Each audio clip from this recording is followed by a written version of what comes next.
আসসালামু আলাইকুম প্রিয় বন্ধুরা, দেশ এবং দেশের বাইরে থেকে যারা আমার ভিডিওটা দেখছেন, আশা করি সবাই ভালো আছেন, সুস্থ আছেন। বিশেষ করে তাহলে ওই গরুগুলো মোটা তাজা হবে অতি সহজে, অতি অল্প সময়ের ভিতরে গরুগুলো মোটা তাজা হবে বন্ধুরা।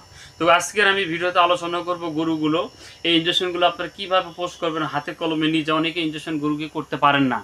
আমি আজকে আপনাদেরকে অবশ্যই আজকে শেখাই দেবো কিভাবে করবেন বন্ধুরা। আমি আপনাকে লক্ষ্য করে দেখাই দিই। এর ভিতরে আমি একটা ইনজেকশন আমি আপনাকে বুঝাই দেবো, আপনারা একটু লক্ষ্য রাখুন, দেখতে থাকুন। প্রিয় বন্ধুরা, আমার হাতে দেখতে পারতেছেন আপনারা এই যে ইনজেকশন কিন্তু দেখতে পারতেছেন আমার কাছে সিরিঞ্জ এবং ইনজেকশন। আপনারা কি করবেন, এরকম 10 মিলি একটা সিরিঞ্জ নেবেন, 10 মিলি একটা সিরিঞ্জ আপনারা দেখতে পারতেছেন। এটা কিন্তু মোটা নিডেল, আপনারা অবশ্যই মোটা নিডেল নেবেন। সেক্ষেত্রে ইনজেকশনটা অতি দ্রুত তাড়াতাড়ি চলে যাবে। কি করবেন আমি আপনাদেরকে দেখাই দিই। একটা ইনজেকশন আমি নষ্ট করলাম, আপনারা লক্ষ্য রাখেন। আপনারা কি করবেন, এভাবে তুলে নেবেন একটা গরুকে। এটা আপনারা ব্যবহার করবেন যে গরুটার অটোমেটিক 100 কেজি বডি ওয়েট আছে। যদি 100 কেজি বডি ওয়েট হয় তাহলে কি করবেন, একটা গরুর জন্য লাগবে স্বাভাবিক ডোজ হলো 10 মিলি। 10 মিলি যদি হয়, আর যদি আপনি মোটা তাজার ক্ষেত্রে ব্যবহার করেন তাহলে ওই গরুটার লাগবে হলো 12 থেকে 15 মিলি। আপনি 12 মিলি দিলেন। আপনারা দেখুন, এখন এখানে হয়তো বলবেন যে এখানে কি কাজ আছে। আপনারা দেখতে পাচ্ছেন অনেকে কিন্তু এইভাবে পোস্ট করে দেয় না, এইভাবে কিন্তু পোস্ট করা যাবে না। এই যে আপনারা দেখতে পাচ্ছেন ইনজেকশনের ভিতরে কিন্তু এই যে একটা গ্যাস, আপনারা ভালো করে দেখুন, একটা গ্যাস কিন্তু এর ভিতরে কিন্তু দেখা যাচ্ছে। আমি আপনাকে দেখাইতেছি, এই যে আপ ডাউন করতেছে, যাওয়া আসি করতেছে।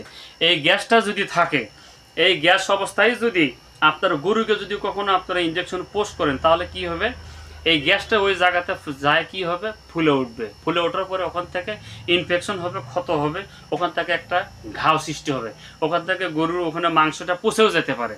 এই জন্য আপনারা এসব করবেন না। কী করবেন, এই গ্যাসটা থাকলে আগে সর্বপ্রথম এভাবে আপনারা গ্যাসটা বের করে দেবেন। এখন কিন্তু আর গ্যাস নেই, দেখেন আমি জুম করে দেখাইতেছি, এভাবে উল্টাইতেছি, আর কিন্তু ওভাবে কিন্তু গ্যাস আপনারা কিন্তু নাই। কিছুক্ষণ আগে দেখলেন গ্যাস কিন্তু যাওয়া আসি করছে, এখন কিন্তু গ্যাস কিন্তু নাই। তো বন্ধুরা, আমি আপনাদেরকে দেখাবো, যারা গরুকে ইনজেকশন করা শেখেন নাই, আপনি আমার কাছ থেকে শেখেন। অনেকে হয়তো ভাবতেছেন এত বড় ইনজেকশনটা যদি গরুর আপনার হাড্ডির লাগে, ঠিক আছে, আপনারা ভয় পাইতেছেন। আমরা কি করবেন, আমার মতো এরকম একটা ক্যাপ কাটে নেবেন। আপনি দেখেন, এটা কিন্তু ইনজেকশনের মাথার ক্যাপ। আমি এর ভিতরে ঢুকে দিলাম, এভাবে দিয়ে দিলেন, দিয়ে কিন্তু অতটুকুই অর্ধেক ইনজেকশন কিন্তু বের হলো নিডেলের সিরিঞ্জের। এই নিডেলের অর্ধেক বের হচ্ছে, অর্ধেক কিন্তু এর ভিতরে আটকা আছে। তা আপনারা কীভাবে কী করবেন আমি আপনাকে বলে থাকি, সেটা আপনি অবশ্যই ভালো করে ফলো করবেন। সেটা হলো, আপনি এই ইনজেকশনটা যে গরুকে আপনি দিবেন, যেমন ধরেন অ্যামাইনোভিট প্লাস দিলেন আপনি এই পাশে, পাশার এই পাশে, আর আপনি এই মেগাসল ইনজেকশনটা দিবেন হলো পাশার অপর পাশে।